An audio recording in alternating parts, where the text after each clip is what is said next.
না, এটা তো প্রকাশিত সত্য।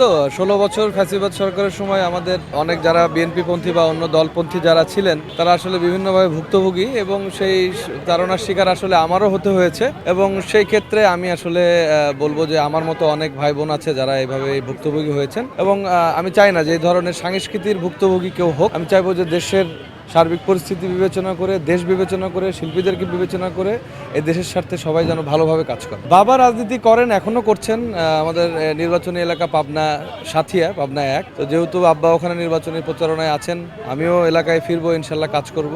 দেশের স্বার্থেই তো কাজ করবে। এখন কেউ যদি দল করে এরকম পরিস্থিতির শিকার হয়, এটা আসলে দেশের জন্য খারাপ এবং একজন শিল্পীর জন্য এটা অতি অমানবিক এবং কষ্টের, যেটা আমার ক্ষেত্রেও হয়েছে। এবং সেটা এক ধরনের ইনভিজিবল, এক ধরনের জেলখানার মতো ছিল। আল্লাহ পাক সেখান থেকে উদ্ধার করেছেন এবং সেই অনুসারে কাজও করছি। আমরা তারেক রহমানের আজকে নির্বাচনী প্রচারণায় এসেছি।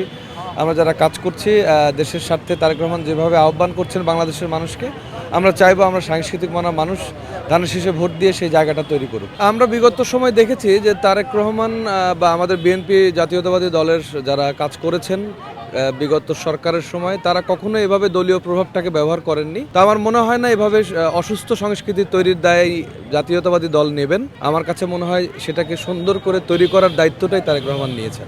যেহেতু এতদিন পরে ভোটের অধিকার ফিরে এসছে, আমরা চাই যে সুস্থ সুন্দরভাবে ভোট হোক। এবং আমি যেহেতু সঙ্গীতের মানুষ, সাংস্কৃতিক মানুষ, সাংস্কৃতিক এই ধারাটা যেন সুন্দরভাবে বজায় থাকে এবং সেই ধারাবাহিকতায় আমি অবশ্যই ধানের শীষের পক্ষে ভোট চাই। যেহেতু সবার আগে বাংলাদেশ স্লোগানে চলছে আমাদের এখন ভোটের বর্তমান নির্বাচন পরিস্থিতি, আগামী ১২ তারিখে আপনারা ধানের শীষে ভোট দিন।